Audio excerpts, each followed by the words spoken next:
Alors, nous devons ici chercher un polynôme Q de z, avec z ici un nombre complexe, tel que le polynôme du quatrième degré, z4 moins 10z cube plus 38z carré moins 90z plus 261 soit égal à z carré plus 9 fois Q de z.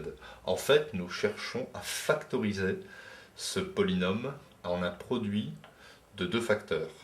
Eh bien, nous pouvons procéder par identification, c'est-à-dire à partir du moment où ici on a un degré 2 et ici un degré 4, ici ça sera forcément un degré 2, az carré plus bz plus c, on développe et on identifie. Mais c'est un petit peu long, nous allons procéder différemment. Nous allons écrire que ce polynôme divisé par ce polynôme doit être égal à Q de z. Donc on va rechercher Q de z en faisant la division euclidienne de ce polynôme par ce polynôme. Donc, j'ai présenté ici la division. Que faut-il écrire ici fois z carré pour obtenir z4? Eh bien, simplement z carré. Z carré fois z carré, z4, j'écris l'opposé moins z4.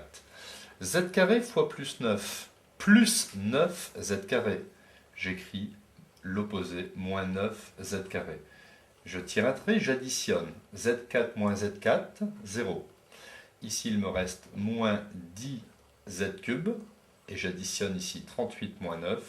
Il me reste 29Z au carré. Et je recommence. Que faut-il écrire ici fois Z carré pour obtenir moins 10Z cube?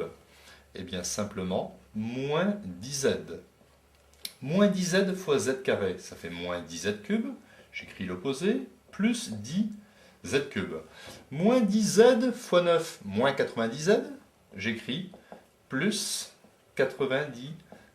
J'additionne, les z cubes s'éliminent, il me reste 29z carré plus 90z. Et je dois abaisser moins 90z. Donc ici ça s'élimine, j'abaisse alors à ce moment-là plus 261. Et je recommence. Que faut-il écrire ici fois z carré pour obtenir 29z carré? Eh bien, plus 29. 29 fois z carré, 29z carré, j'écris moins 29z carré. Et 29 fois 9, ça fait 261, j'écris moins 261. J'additionne, les z carrés s'éliminent, et il me reste 0. Ainsi, le polynôme complexe du quatrième degré, P de z, sera égal à z carré plus 9 multiplié par z carré moins 10z plus 29. Donc vous voyez que la technique de la division euclidienne est un petit peu plus rapide que la technique d'identification, et on peut savoir tout de suite si l'on a bon avec un reste nul. Pour finir, si l'on doit résoudre P de z égale 0, c'est-à-dire z carré plus 9 fois z carré moins 10z plus 29 est égal à 0, on écrira soit le premier facteur est nul, soit le deuxième facteur est nul. Alors z carré plus 9 est égal à 0. Ceci équivaut à z carré est égal à moins 9. Donc ici, nous allons obtenir deux solutions.